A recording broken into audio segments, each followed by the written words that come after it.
저 아이는 왕이 될 상이로구나. 어찌 이런 관상이? 한 관상가가 장터에서 짐을 나르는 노비 소년을 보고 벼락을 맞은 듯 멈춰섭니다. 누더기를 걸쳤으나 이마에 일월각이 빛나고 온몸에서 황금용의 기운이 뿜어져 나오고 있었던 것입니다. 대체 노비 옷 속에 감춰진 이 아이의 진짜 정체는 무엇일까요? 왕이 될 상을 가진 아이가 왜 천민이 된 걸까요?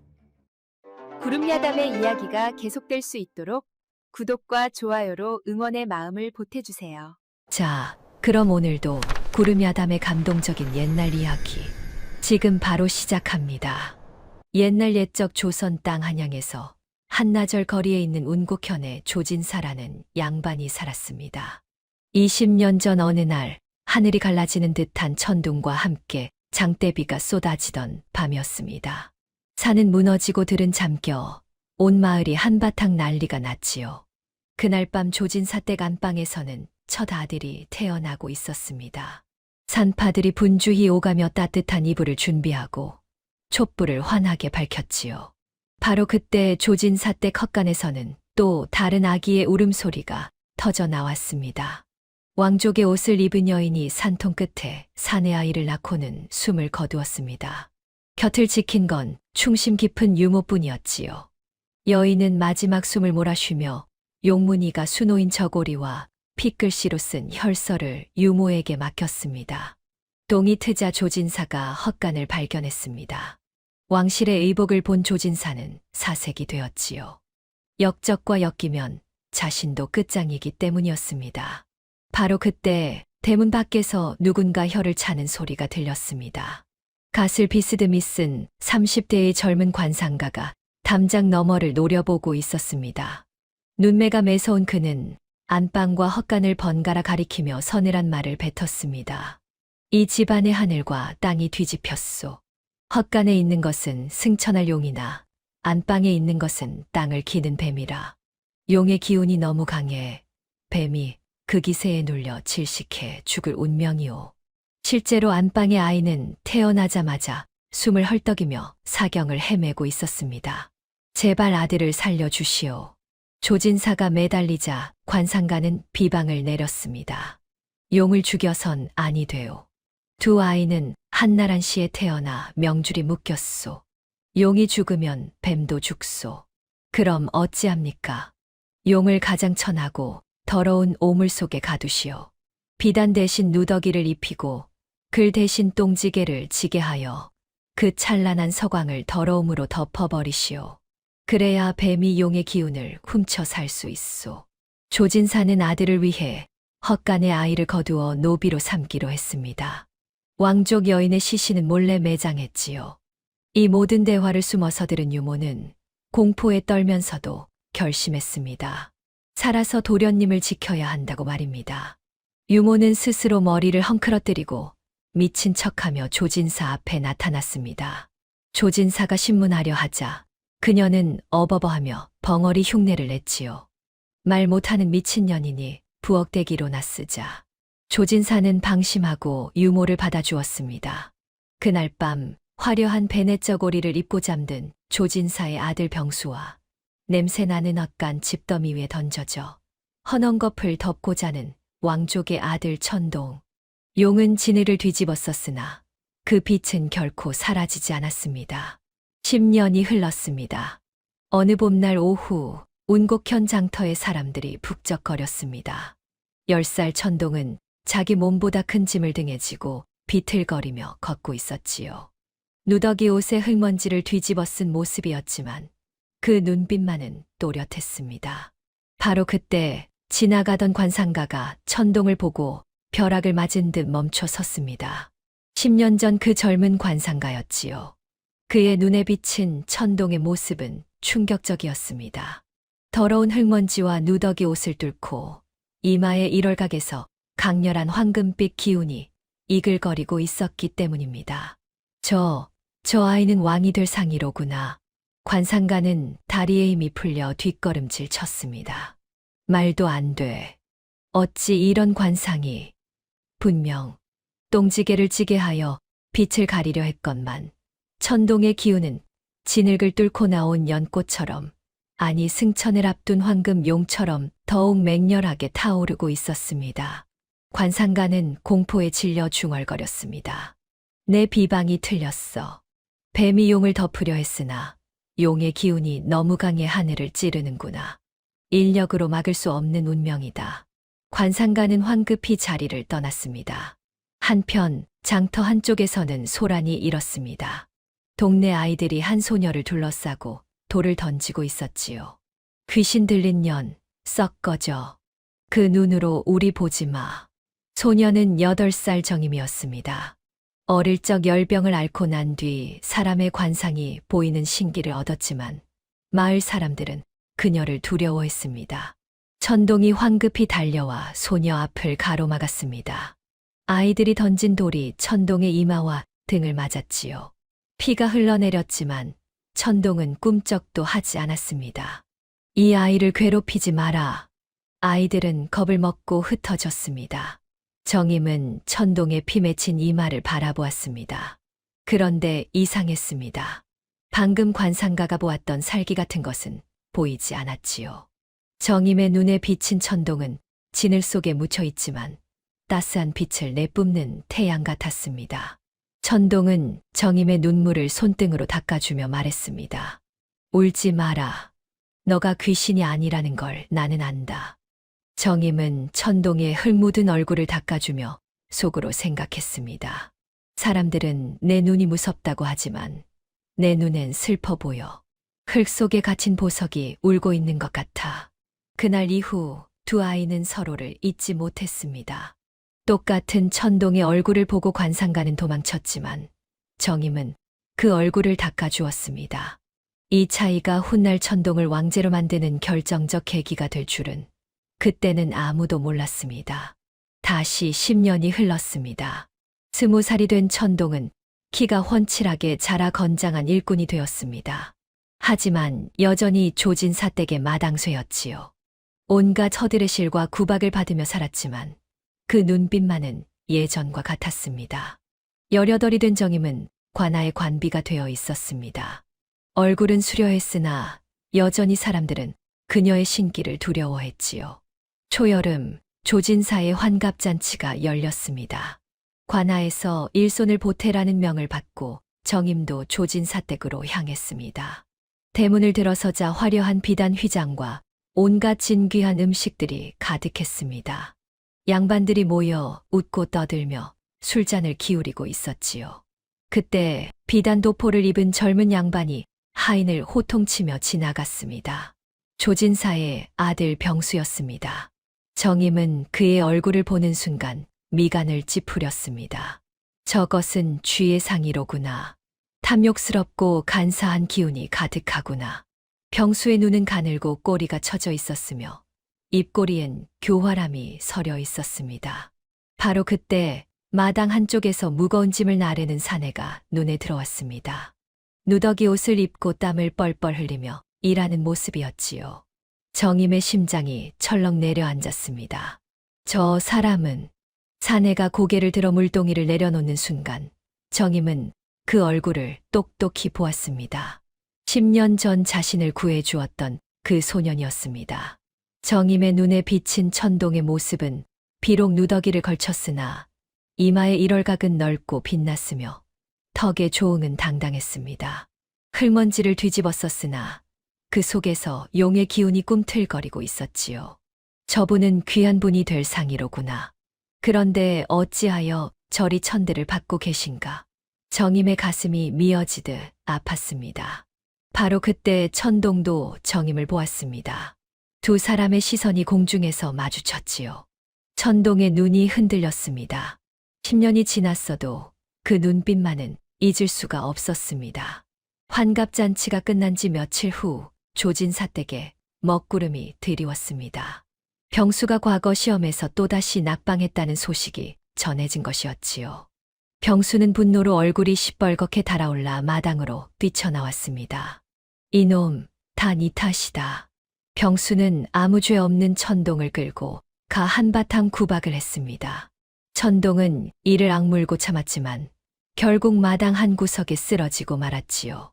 그날 밤 이상한 일이 벌어졌습니다. 멀쩡하던 병수가 갑자기 비명을 지르며 방바닥을 뒹굴기 시작한 것이었습니다. 아이고, 뼈마디가 쑤셔 온몸이 부서지는 것 같아. 병수는 온몸을 부들부들 떨며 신음했습니다. 낮에 천동을 괴롭힌 바로 그 순간부터 몸이 아프기 시작했던 것이지요. 조진사는 사색이 되었습니다. 20년 전 관상가의 말이 떠올랐기 때문이었습니다. 두 아이는 한나란 시에 태어나 명줄이 묶였소. 용이 죽으면 뱀도 죽소. 조진사는 부들부들 떨며 하인들을 불러 모았습니다. 저놈을 다치게 하지 마라. 절대로 명심해라. 한밤중 마당에는 정막만이 흘렀습니다. 온몸이 아픈 천동은 신음을 참으며 마당 구석 흙바닥으로 기어갔습니다. 그리고 떨리는 손으로 나뭇가지를 집어들었지요. 천동은 흙바닥에 한 획 한 획 글자를 새기기 시작했습니다. 몸은 노비이나 정신만은 깨어있으려는 처절한 몸부림이었습니다. 담장 너머에서 이 모습을 지켜보던 정임의 눈에서 눈물이 주르르 흘러내렸습니다. 정임은 조용히 몸을 돌려 산으로 향했습니다. 천동에게 약초를 구해 주어야 했습니다. 이튿날 새벽 천동은 개울가로 향했습니다. 온몸이 쑤셨지만 물이라도 마셔야 했지요. 개울가에 쪼그리고 앉아 물을 떠 마시는데 뒤에서 인기척이 났습니다. 천동이 놀라 돌아보니 정임이 서 있었습니다. 놀라게 해서 미안해. 정임은 품에서 약초를 꺼내 개울물에 적셨습니다. 그리고 조심스럽게 천동의 터진 입술에 약초를 대어 주었지요. 천동의 귀가 붉어졌습니다. 여인의 손길이 낯설고 부끄러웠던 것입니다. 정임은 천동의 얼굴을 자세히 들여다보았습니다. 이마는 넓고 빛났으며 눈썹은 검고 진했습니다. 턱은 당당했고 코는 우뚝 솟아 있었지요. 이 얼굴은 분명 귀한 분의 상의로구나. 정임은 조용히 입을 열었습니다. 천동아, 너는 귀한 사람이 될 상이야. 지금은 비록 천한 옷을 입고 있지만 언젠가 반드시 높은 자리에 오를 거야. 절대 기죽지 마. 천동은 정임의 말에 가슴이 뜨거워졌습니다. 태어나서 처음으로 누군가 자신을 귀하게 여겨준다는 사실이 믿기지 않았지요. 나 같은 놈이 어찌 귀하단 말이야. 너의 이마에는 일월각이 빛나고 턱에는 왕자의 조응이 있어. 이것은 거짓말을 하지 않아. 정임의 눈빛은 진지했습니다. 천동은 처음으로 자신의 가치를 자각했습니다. 비록 지금은 노비이나 언젠가는 이 운명을 벗어날 수 있을지도 모른다는 희망이 가슴속에 피어올랐지요. 고맙다. 천동이 낮게 중얼거렸습니다. 정임은 미소 지으며 고개를 끄덕였습니다. 조진사 댁에 좋지 않은 소문이 돌기 시작했습니다. 마당쇠 천동이와 관아의 관비 정임이가 개울가에서 만났답니다. 둘이 서로 좋아하는 사이라던데요. 하인들의 수군거림이 조진사의 귀에까지 들어갔습니다. 조진사는 서재에 앉아 손가락으로 책상을 두드리며 불안에 떨었습니다. 정임은 사람의 관상을 보는 신기를 지닌 아이였지요. 혹시라도 천동의 얼굴에서 무언가를 알아본 것은 아닐까요? 만약 저놈이 자신의 출생을 알게 된다면? 조진사의 등에 식은땀이 흘렀습니다. 20년 전 왕족 여인의 시신을 몰래 암매장한 일이 떠올랐습니다. 역적을 숨겨주었다는 죄목만으로도 삼족이 멸할 판이었지요. 아니야, 저놈은 아무것도 모른다. 하지만 저 관상 보는 계집애가 문제로구나. 조진사는 관하로 사람을 보내 정임을 불러들였습니다. 얼마 후 정임이 서재로 들어왔습니다. 조진사는 차가운 눈빛으로 정임을 내려다보았지요. 너가 천동이와 가깝다는 소문을 들었다. 예, 진사 어른. 정임은 담담하게 대답했습니다. 조진사는 책상을 탁 쳤습니다. 천한 것들끼리 작당하여 무슨 꾀를 꾸미려는 게 아니겠지. 그런 일은 없습니다. 영심해라. 만약 내가 쓸데없는 말을 천동이에게 한다면 쥐도 새도 모르게 너희 둘 다 없애버릴 것이다. 알겠느냐? 조진사의 목소리는 차갑고 날카로웠습니다. 정임은 고개를 숙였지만 눈빛만은 흔들리지 않았습니다. 명심하겠습니다. 정임이 물러나자 조진사는 창밖을 바라보며 중얼거렸습니다. 아들아, 아비가 너를 지키기 위해 얼마나 애를 쓰는지 모를 게다. 조진사의 손은 부들부들 떨리고 있었습니다. 도둑이 재발절인다는 옛말이 딱 들어맞는 모습이었지요. 조진사 댁 부엌에는 벙어리 하녀가 한 명 있었습니다. 나이는 50이 넘어 보였고 머리는 반백이었지요. 사람들은 그녀를 그저 말 못하는 미친 하녀로만 여겼습니다. 하지만 그녀에게는 아무도 모르는 비밀이 있었습니다. 바로 20년 전 왕족 여인을 모시던 충직한 유모였다는 사실이지요. 어느 날 저녁 유모는 부엌에서 밥을 푸고 있었습니다. 하인들이 먹고 남긴 차가운 밥을 천동에게 주라는 분부를 받았지요. 하지만 유모는 몰래 따뜻한 밥을 한 그릇 더 지었습니다. 그리고 그 위에 김치와 된장을 얹어 조심스럽게 들고 헛간으로 향했습니다. 헛간에는 천동이 지친 몸을 누이고 있었습니다. 유모는 천동의 얼굴을 보는 순간 눈물이 주르르 흘러내렸지요.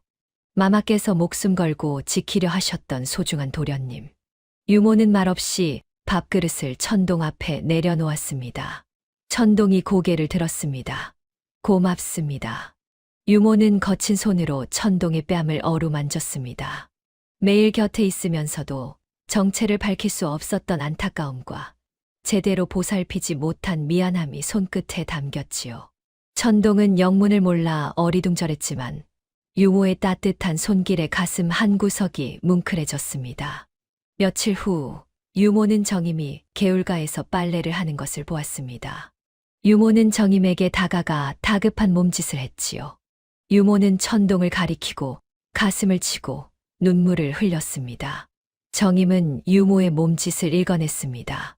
천동이를 지켜달라는 말씀이시군요.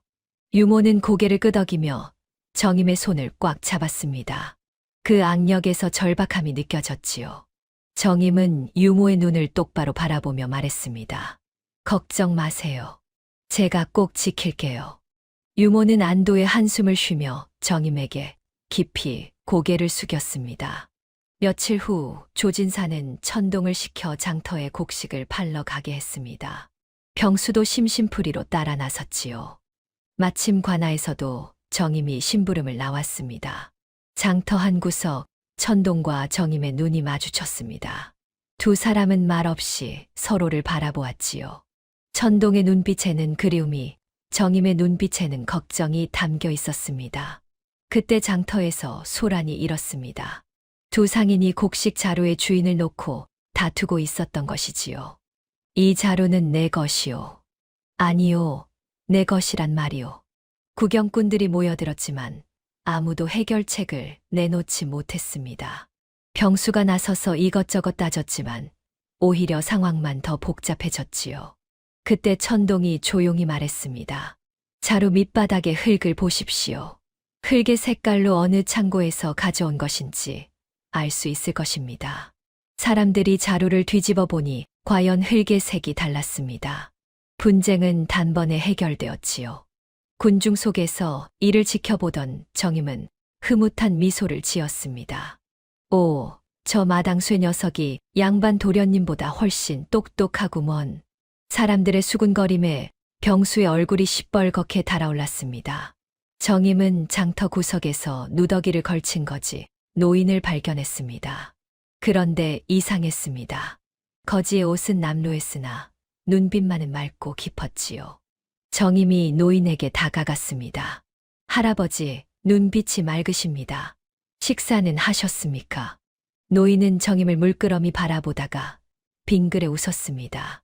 천동도 다가와 자신들이 먹으려던 주먹밥을 노인에게 건넸습니다. 노인은 주먹밥을 받아들며 의미심장한 미소를 지었지요. 고맙네. 이 밥값은 언젠가 꼭 갚을 날이 올 걸세.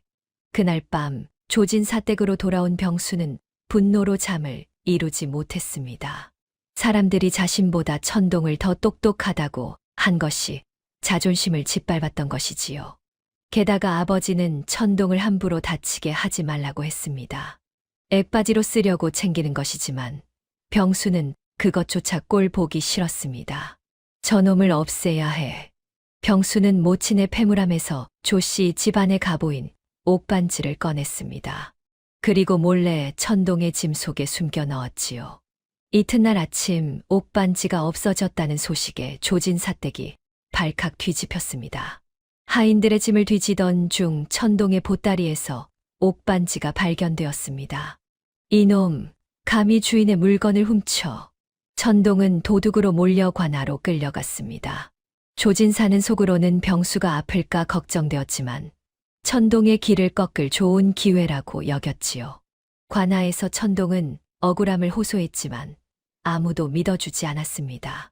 관아 마당에는 구경꾼들이 모여들었습니다. 천동이 조진사 댁의 갑오를 훔쳤다는 소문이 퍼진 것이지요. 사또가 높은 자리에 앉아 위엄있게 물었습니다. 너의 짓이 맞느냐? 아닙니다. 사또 나리, 소인은 결코 훔치지 않았습니다. 천동이 억울함을 호소했지만 조진사가 나서서 말했습니다. 저놈의 보따리에서 옥반지가 나왔습니다. 증거가 명백하지 않습니까? 바로 그때 관아 문이 열리고 정임이 들어왔습니다. 사또 나리, 말씀드릴 것이 있습니다. 사람들이 웅성거렸습니다. 사또는 눈썹을 치켜 올렸지요. 관비 주제에 감히 나서느냐? 진짜 범인은 이 자리에 있습니다. 정임은 주눅 들지 않고 또박또박 말했습니다. 정임의 눈빛이 병수에게 향했습니다. 병수는 순간 움찔했지요. 정임은 병수의 얼굴을 자세히 들여다보았습니다. 저 양반의 동공이 흔들리고 있습니다. 입가에는 흙빛 기운이 서려 있지요. 이것은 거짓말을 하는 사람에게 나타나는 상입니다. 무슨 헛소리를. 병수가 발끈했지만 목소리는 떨리고 있었습니다. 정임이 한 걸음 다가가며 말했습니다. 만약 결백하시다면 버선을 벗어 보이십시오. 뭐라고? 진짜 범인은 훔친 물건을 몸에 지니고 다니는 법입니다. 혹시 또 다른 옥반지를 숨기고 계신 것은 아닙니까? 병수의 얼굴이 하얗게 질렸습니다. 정임의 예리한 관찰력은 병수의 불안한 걸음걸이까지 놓치지 않았던 것이지요. 사또가 명령했습니다. 버선을 벗겨라. 관속들이 병수에게 다가가자 병수는 뒷걸음질 쳤습니다. 하지만 이미 늦었지요. 버선목에서 또 다른 옥반지 한 쌍이 떨어져 나왔습니다. 이것은 조진사의 얼굴이 사색이 되었습니다. 정임이 조용히 설명했습니다. 한 쌍의 반지 중 하나만 천동의 보따리에 넣어 도둑으로 몰고 나머지 하나는 본인이 지니고 있었던 것입니다. 나중에 다시 넣어둘 작정이었겠지요. 구경꾼들이 웅성거렸습니다. 양반 도련님이 마당쇠를 모함했다니 저런 비겁한 짓을. 사또가 호통을 쳤습니다. 조병수, 무고죄는 중죄다. 병수는 망신을 당하고 곤장을 맞았습니다. 천동은 정임의 지혜로 풀려날 수 있었지요.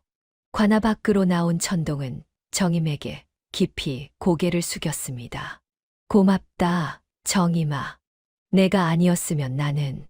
정임은 미소 지으며 말했습니다. 괜찮아. 진실은 언제나 드러나는 법이야.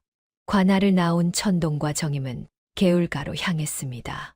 해가 뉘엿뉘엿 넘어가는 저녁 무렵이었지요. 정임은 천동을 바위에 앉혔습니다. 비록 큰 형벌을 받지는 않았지만 관아에서의 신문으로 천동은 지쳐 있었습니다. 잠깐만 기다려. 정임은 치마폭에서 약초를 꺼냈습니다. 늘 천동을 위해 준비해 두었던 것이지요. 개울물에 약초를 적셔 천동의 손목에 난 포승줄 자국을 닦아 주었습니다. 천동은 정임의 고운 손길을 바라보았습니다. 가슴 한 구석이 뜨거워졌지요. 정임아. 응. 너는 왜 나한테 이렇게 잘해주는 거야? 정임은 손을 멈추고 천동의 눈을 바라보았습니다. 너는 귀한 사람이니까. 지금은 비록 노비 옷을 입고 있지만 언젠가는 높은 곳에 올라갈 사람이야. 천동은 고개를 저었습니다. 나는 그런 게 중요하지 않아. 내가 높은 곳에 올라가든 말든 지금 이렇게 날 믿어주고 지켜주는 내가 더 귀해. 정임의 뺨이 붉어졌습니다. 천동은 정임의 손을 꽉 잡았습니다. 정임아, 내 비록 지금은 노비이지만 언젠가 반드시 너를 호강시켜 줄게. 아니, 꼭 그렇게 할 거야. 정임은 천동의 손을 맞잡으며 미소 지었습니다. 달이 떠올랐습니다. 은은한 달빛이 두 사람을 비추었지요. 개울물은 졸졸 흐르고 바람은 조용히 버드나무 가지를 흔들었습니다. 천동은 정임의 이마에 살짝 입을 맞추었습니다. 정임아, 내가 약속할게. 언젠가 너를 떳떳하게 아내로 맞이할 거야. 그때까지 날 믿어줘. 나는 네가 어떤 사람인지 알아. 너는 반드시 크게 될 사람이야. 두 사람은 달빛 아래서 미래를 약속했습니다. 비록 지금은 천한 노비와 관비였지만 그들의 마음속에는 희망의 불씨가 타오르고 있었습니다. 그 모습을 축복해 주려는 듯 달빛은 더욱 밝게 길을 밝혀주었고 바람은 조용히 나뭇잎을 흔들었습니다. 며칠 후 한양에서 급한 전갈이 날아왔습니다. 조진사가 줄을 대고 있던 좌의정 김대감이 영모를 꾀했다는 혐의로 잡혀갔다는 소식이었지요. 김대감과 가까이 지내던 양반들이 줄줄이 국문을 받고 있다는 말도 함께 전해졌습니다. 조진사는 서재에서 종이를 구겨준 채 벌벌 떨었습니다. 이를 어쩌나. 김대감과 주고받은 편지들이 드러나면 나도 끝장이다. 조진사는 급히 사람을 시켜 김대감과 주고받은 모든 편지를 불태웠습니다. 하지만 불안은 가시지 않았지요. 그날 밤 조진사는 잠을 이루지 못하고 뒤척였습니다. 문득 20년 전 그날이 떠올랐습니다. 왕족 여인의 시신을 몰래 안매장한 일 말입니다. 만약 역적의 핏줄을 숨겨주었다는 사실이 드러난다면 조진사의 등에 식은땀이 흘렀습니다. 삼족이 멸할 일이었지요. 아니야, 아무도 모른다. 왕족 여인은 죽었고 벙어리 하녀는 말을 못한다. 그런데 조진사는 벌떡 일어났습니다. 천동이가 문제로구나. 저놈이 살아있는 한 언젠가 진실이 드러날 수 있어. 조진사는 서재를 서성이며 생각에 잠겼습니다. 20년 전 관상가는 천동을 죽이면 병수도 죽는다고 했습니다. 하지만 지금은 그런 것을 따질 때가 아니었지요. 내가 역적으로 몰려 죽으면 병수도 어차피 끝이야. 차라리 천동을 없애고 입을 막는 게 낫다. 조진사는 결심했습니다. 다음 날 조진사는 은밀히 사람을 불렀습니다. 동네에서 손꼽히는 건달 셋이었지요. 산 너머 주막에 심부름을 보낼 놈이 있다. 그 놈이 산길을 지나갈 때 도적이 나타나 변을 당한 것처럼 꾸며라. 조진사는 은자 몇 냥을 건넸습니다. 일이 끝나면 이것의 10배를 주겠다. 하지만 만약 이를 그르치면 조진사의 눈빛이 차갑게 빛났습니다. 건달들은 고개를 끄덕이며 물러갔습니다. 조진사는 창밖을 바라보며 덜덜 떨리는 손을 맞잡았습니다. 천동아, 원망 마라. 역적으로 몰려내가. 우리 집안이 멸문지화를 당할 수는 없지 않느냐. 너 하나가 죽어야 내가 살고 병수가 산다. 비겁했지만 그것은 아들을 위한다는 핑계 뒤에 숨은 늙은 양반의 추악한 생존 본능이었습니다. 달빛마저 구름에 가려진 어두운 밤이었습니다. 그날 밤 유호는 부엌에서 설거지를 하다가 건달들이 조진사의 서재를 드나드는 것을 보았습니다. 문틈으로 새어나온 대화를 듣고 유모는 온몸이 얼어붙었지요. 도련님을 해치려 한다. 유모는 사색이 되어 뒤뜰로 달려갔습니다. 천동이 장작을 패고 있었지요. 유모는 천동의 소매를 잡아 끌었습니다. 마침 정임도 담장 너머에서 넘어왔습니다. 아주머니, 왜 그러세요? 유모는 대답 대신 천동의 팔을 더 세게 잡아 끌었습니다.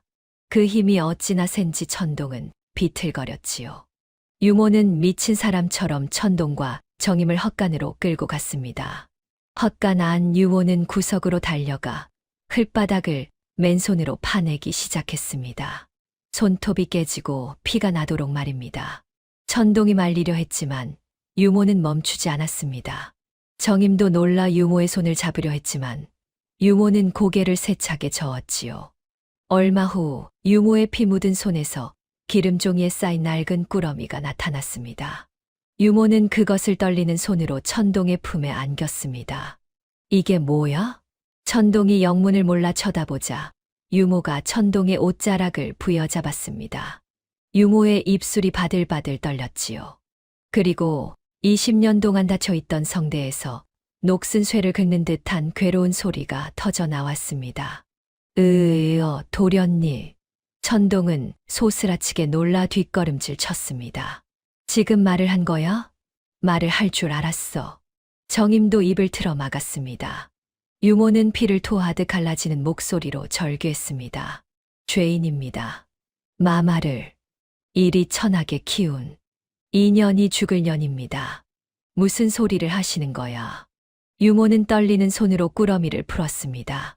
그 안에는 조선왕실의 문양인 발톱 5개 달린 용이 수놓인 비단 당보와 핏물로 쓴 혈서가 들어있었지요. 유모가 천동을 똑바로 바라보며 말했습니다. 당신은 노비가 아닙니다.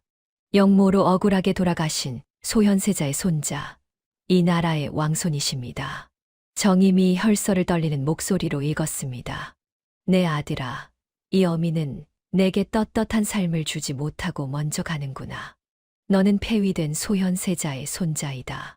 영모로 몰려 쫓기는 신세가 되었으나 내 피 속에는 왕실의 피가 흐른다. 부디 살아남아 언젠가 이 원통함을 풀어다오. 천동은 자신의 누더기 옷과 화려한 강보를 번갈아 보며 멍해졌습니다. 자신을 버린 줄 알았던 부모가 사실은 자신을 살리기 위해 목숨을 바쳤다는 것, 그리고 눈앞에 부어가짐이 자신을 지키기 위해 20년을 벙어리 흉내를 내며 모진 매를 견뎠다는 사실을 깨달았지요. 천동은 유모의 피 묻은 손을 잡았습니다. 그것도 모르고 나는 아짐이 불쌍하다고 밥이나 나눠주고. 천동은 강보를 가슴에 품고 짐승처럼 울부짖었습니다. 20년 동안 참아왔던 모든 서름이 한꺼번에 터져 나왔지요. 정임도 천동의 곁에서 함께 눈물을 흘리며 천동을 안아주었습니다. 유모는 천동을 향해 생애 처음으로 가장 정중한 큰절을 올렸습니다. 천동은 유모를 부축해 일으켰습니다. 이제 더는 절하지 마세요. 나를 이렇게 지켜주신 은인이신데. 헛간 안에는 세 사람의 울음소리만이 메아리 쳤습니다. 조진 사댁을 빠져나온 세 사람은 숲속 깊은 곳으로 숨어들었습니다. 유모는 두 사람을 위해 멀리서 망을 보았지요. 구름이 걷히자 유난히 밝은 보름달이 숲속 개울가를 환하게 비추었습니다. 천동은 은빛으로 반짝이는 수면 위로 자신의 모습을 내려다보았습니다. 달빛 아래 드러난 헝클어진 더벅머리가 더욱 초라하게 느껴졌지요. 20년 동안 노비로 살아온 흔적이었지요. 정임아, 나는 더 이상 조진사댁의 천동이로 쫓기다 죽고 싶지 않아. 내 본연의 모습으로 맞서고 싶어. 천동은 정임을 바라보았습니다. 내 머리를 올려줄 수 있겠어. 정임은 고개를 끄덕이며 천동을 바위에 앉혔습니다. 그리고 품에서 나무 빗을 꺼내 조심스럽게 천동의 머리를 빗기 시작했지요. 지저분한 머리카락이 정리되자 그동안 가려져 있던 천동의 이마와 강인한 턱선이 드러났습니다. 숨겨진 기품이 뿜어져 나왔지요. 정임은 강보꾸러미에서 옥으로 만든 동곳을 꺼냈습니다. 친부의 유품이었지요. 정임의 손이 떨렸습니다. 천동의 상투에 옥동곳을 꽂는 순간 천동은 완전히 달라져 있었습니다. 노비의 티를 벗고 완벽한 사내이자 고귀한 왕족의 모습으로 변모한 것이지요. 천동은 어색해하며 자신의 머리를 만졌습니다. 어떠냐? 이제 좀 사람 같으냐? 정임은 웃으며 대답하는 대신 천동의 앞에 단정히 무릎을 꿇고 큰절을 올렸습니다. 천동이 당황하여 말했습니다. 우리끼리 왜 이래, 일어나. 하지만 정임은 고개를 들어 단호하게 말했습니다. 피하지 마십시오. 받으셔야 합니다. 정임아, 무슨. 당신은 왕의 피를 이은 분이십니다. 정임은 천동의 눈을 똑바로 바라보았습니다. 그러니 제게도 말씀을 낮추지 마십시오. 이제부터 당신은 제 동무가 아니십니다. 정임이 천동의 손을 잡았습니다. 어깨를 펴고 세상을 내려다보십시오. 천동은 정임의 절의 무게를 깨달았습니다. 그는 뻗었던 손을 거두고 서서히 허리를 펴고 당당하게 섰지요. 천동의 눈빛이 흔들리는 소년에서 단단한 통치자의 눈빛으로 변했습니다. 알았소. 내 그대의 그 절이 부끄럽지 않은 사내가 되겠소. 동쪽 하늘에서 붉은 태양이 떠올라 천동을 비추었습니다. 어둠이 물러가고 빛이 찾아오듯 천동의 운명도 비로소 찬란하게 빛나기 시작했습니다.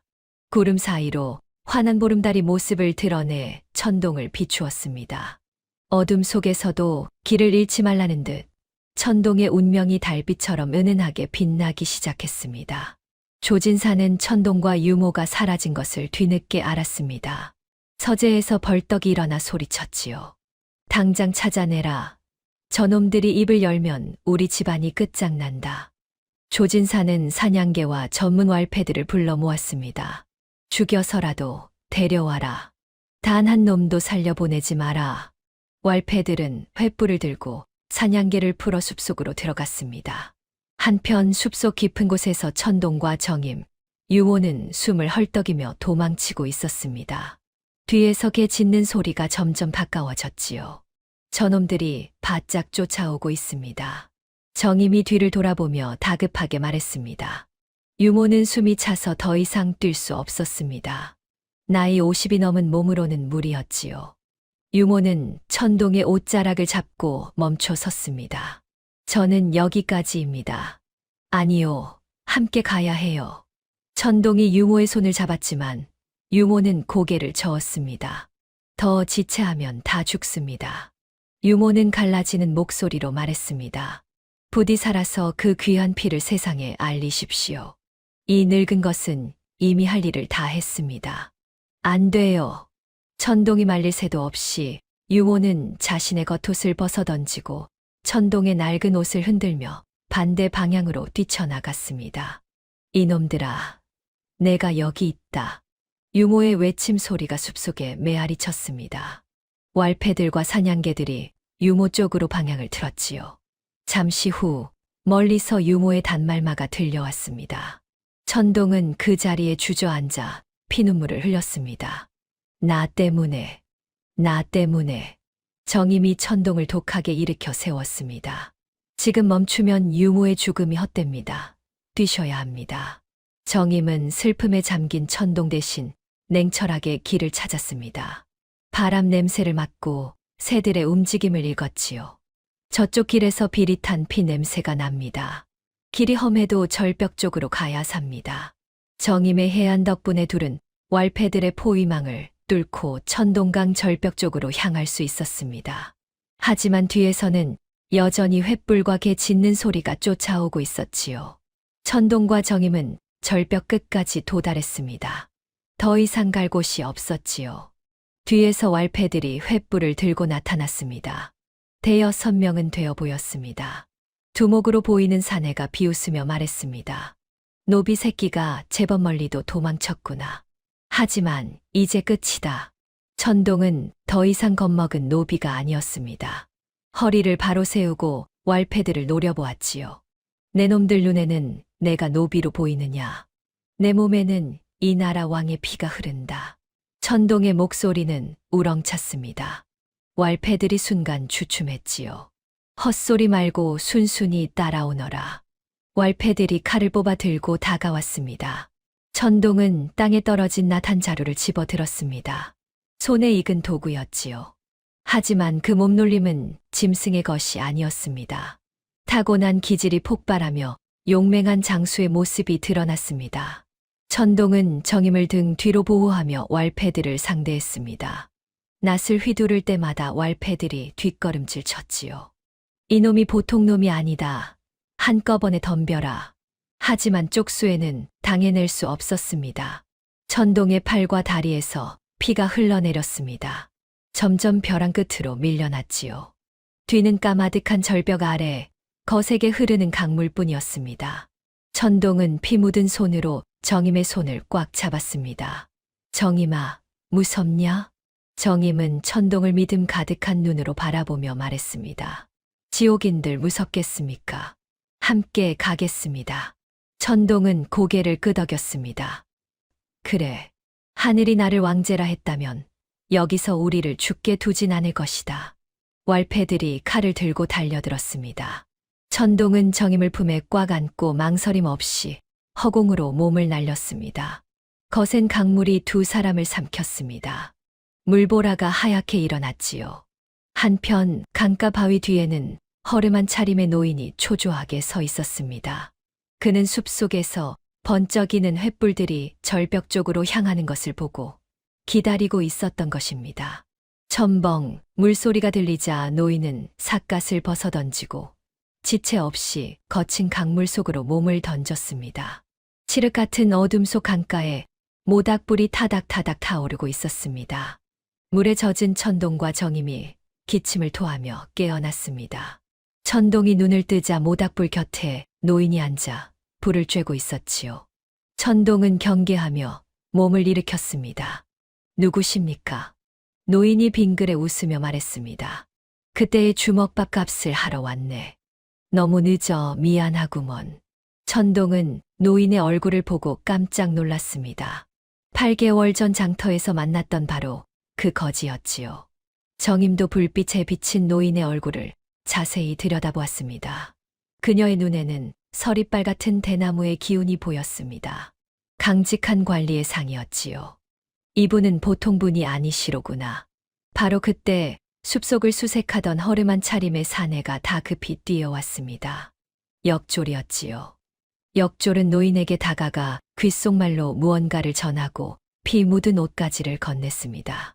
천동은 그것을 보는 순간 온몸이 얼어붙었습니다.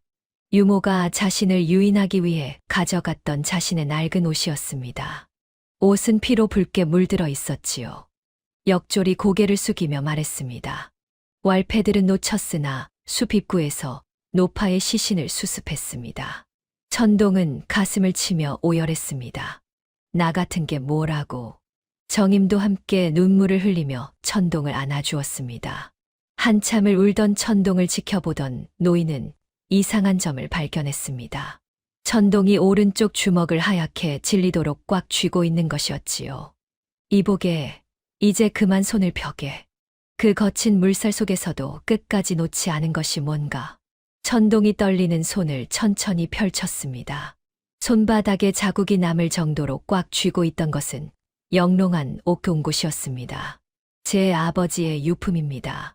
이것만은 잃어버릴 수 없어서. 노인의 눈빛이 떨렸습니다.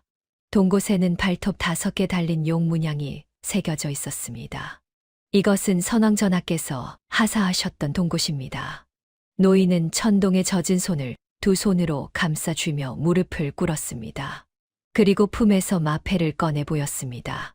소신은 선왕의 밀명을 받고 사라진 왕손을 찾던 암행어사입니다. 주군을 찾아 8개월 동안 이 고을을 떠돌아 싸웁니다. 어사는 천동의 눈물을 보며 서늘한 분노를 드러냈습니다. 그리고는 역졸에게 말했지요. 관군을 소집하라. 사흘 후 운곡현 관아 마당에는 구경꾼들이 가득 모여들었습니다. 암행어사 출두요. 암행어사가 관아 문을 박차고 들어서며 마패를 높이 들었습니다. 관아가 발칵 뒤집혔지요. 조진사와 그의 아들 조병수를 당장 잡아들여라. 관군들이 우르르 몰려가 조진사와 병수를 포박했습니다. 조진사는 혼비백산하여 소리쳤지요. 이게 무슨 일이오? 나는 조정의 녹을 받는 진사요. 사또도 난처한 표정으로 물었습니다. 어사날이 무슨 죄목으로 이들을 잡으시는 것이옵니까? 증거가 있사옵니까? 바로 그때 관아의 문이 활짝 열렸습니다. 깨끗한 비단 도포를 입은 천동이 정임과 함께 걸어 들어왔습니다. 위엄이 온몸에서 뿜어져 나왔지요. 좌중이 숨을 죽였습니다. 조진사의 얼굴이 하얗게 질렸습니다.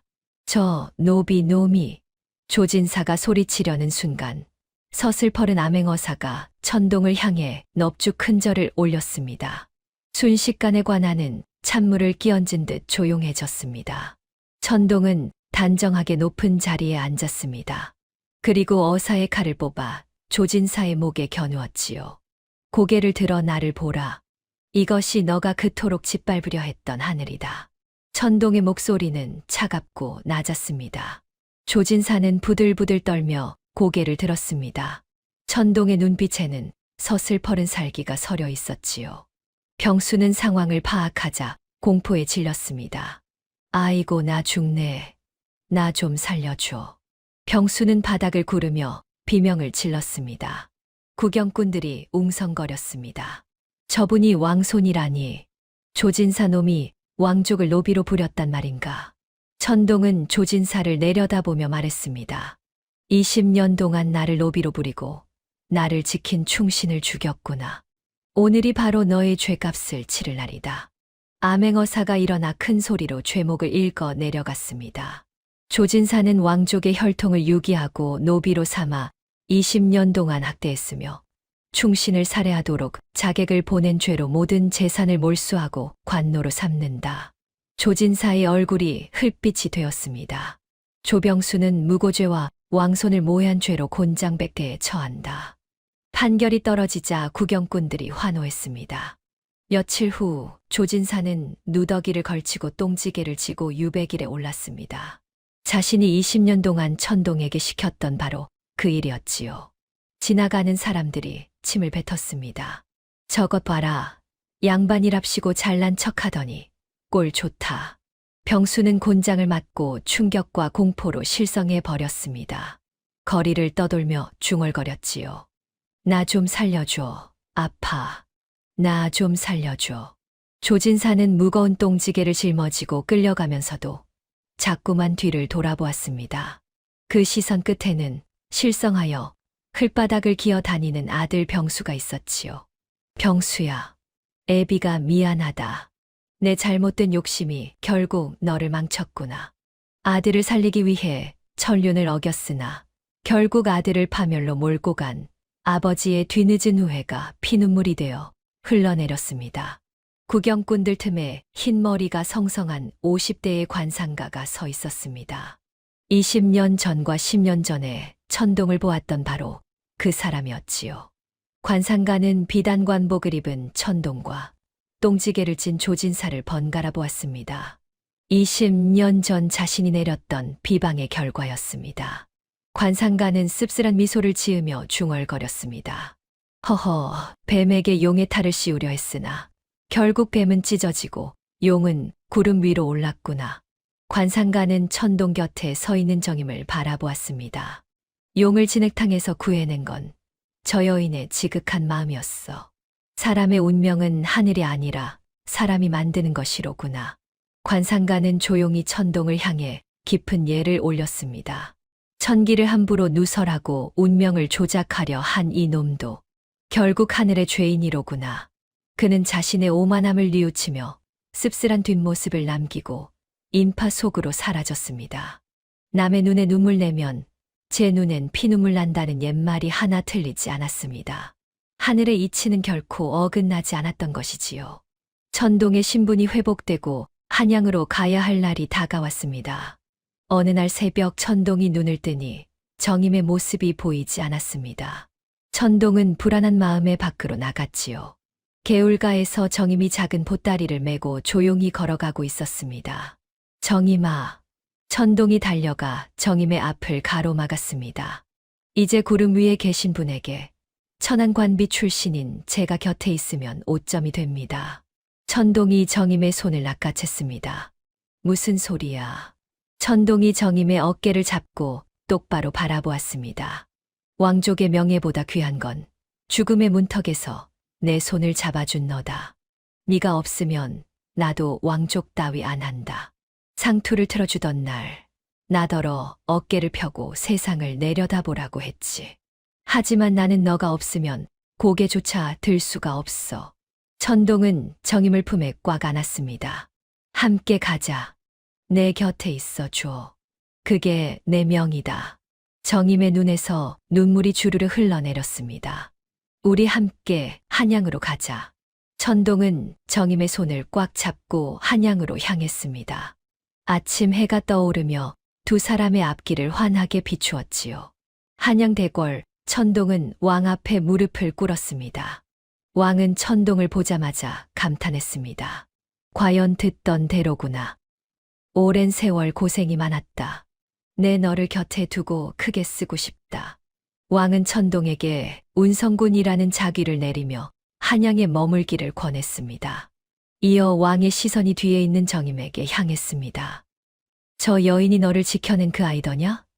그러하옵니다, 전하. 목숨을 걸고 소신을 지키는 인이자 평생을 함께하고픈 정인입니다. 왕이 고개를 끄덕이며 엄숙히 명을 내렸습니다. 관비정임은 들어라. 너는 진을 속에 묻힌 왕손을 알아보고 그 목숨을 구하였으니 그 공이 실로 지대하다. 이에 짐이 너의 천민 신분을 면천하고 운성군의 정실부인으로 봉하노라. 정임은 감격하여 눈물을 흘렸습니다. 성은이 만극하옵니다, 전하. 천동 역시 눈시울이 붉어져 왕을 올려다보았습니다. 왕은 미소 지으며 물었습니다. 이제 너희에게 한양의 큰 저택을 하사하려 하는데 어떠하냐? 하지만 천동은 정임의 손을 잡고 고개를 들어 정중히 청했습니다. 전하, 소신은 화려한 궁궐보다 흙냄새 나는 제 고향이 좋사옵니다. 제 부인과 함께 운곡현으로 내려가 살기를 청하옵니다. 왕은 빙그레 웃으며 허락했습니다. 그리하거라. 백성 가까이에서 덕을 베푸는 것도 좋은 일이니라. 천동과 정임은 부부가 되어 고향으로 돌아왔습니다. 운곡현 사람들은 두 사람을 환영했지요. 천동은 권위로 다스리지 않았습니다. 백성들과 함께 밭을 일구고 어려운 일을 도우며 덕으로 마을을 이끌었습니다. 정임도 지혜로 백성을 돌보았습니다. 송사가 생기면 형벌 대신 교화로 풀었지요. 어느 날 거짓말로 이웃의 곡식을 훔친 이가 잡혀왔습니다. 정임이 말했습니다. 거짓말을 하면 인중의 색이 변하고 호흡이 거칠어집니다. 더 죄를 짓기 전에 이실직고하여 마음의 짐을 더세요. 범인은 정임의 말에 스스로 잘못을 뉘우치고 이웃에게 용서를 빌었습니다. 또 어느 날 가난한 아이가 정임을 찾아왔습니다. 정임은 아이의 얼굴을 보며 말했습니다. 너는 눈빛에 끈기가 가득하구나.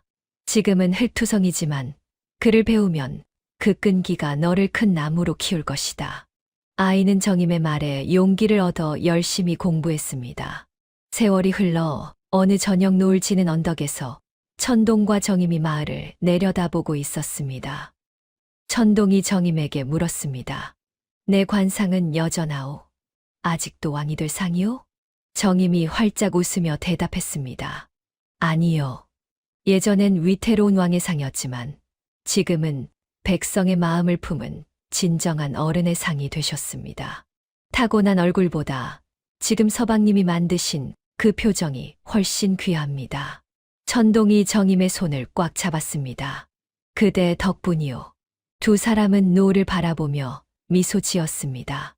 운명은 정해진 것이 아니라 스스로 만드는 것임을 깨달은 두 사람은 행복했습니다. 오늘 들려드린 왕이 될 상을 가진 노비의 이야기 재미있게 들으셨나요? 비록 진흙탕 속에 있어도 그 마음이 고귀하면 스스로 용이 되어 날아오르는 법인가 봅니다. 관상가는 천동의 타고난 얼굴을 보았지만 정임은 천동의 마음을 보았습니다.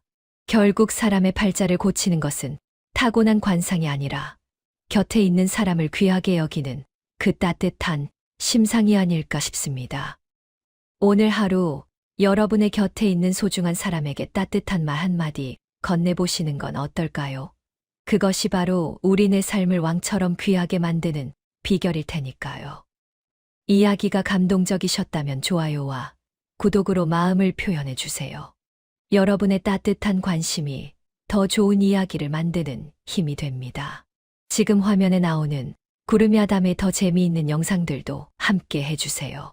그럼 모두 평안한 하루 보내시길 바랍니다. 감사합니다.